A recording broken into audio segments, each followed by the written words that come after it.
បាទកណាសួស្ដីពុកម៉ែបងប្អូនថ្ងៃនេះខ្ញុំចង់ទៅទីផ្សារបាទសួស្ដីមានកូនចៅអូនមួយដែរ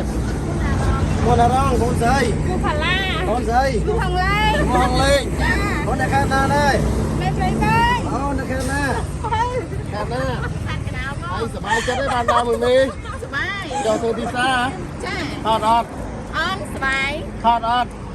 អត់បាយសបាយ ហើយ ចា អញ្ចឹងឯនេះដែរ សបាយជាមួយម៉ែ ជាការលើកទឹកចិត្តប៉ះប៉ូវដល់កូនចៅនេះបង ចោមយ៉ា មកកូនដុតមកកូនដុតមួយតែម្ដងបាទកូនដុតបងប្អូនយើងចង់វិសាបងប្អូនយើងមកខេត្តតកែមកបងប្អូនអញ្ចឹងកូនដុតនេះខ្ញុំម្ចាស់ហាងម៉ូតូសុខសល់ព្រីតែម្ដងបងប្អូនយើងហើយថ្លៃហើយអញ្ចឹង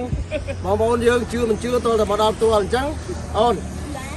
ហូបឆ្អែត ដាក់តង់ទួ ឆ្ងាញ់ ឲ្យវិញទៅផ្ទះហង ចា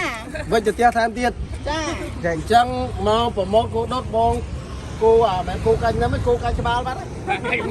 ក្បាល នៅណាដែរបងទីតាំងនៅណាដែរ ទីតាំងយើងនៅខាងកើត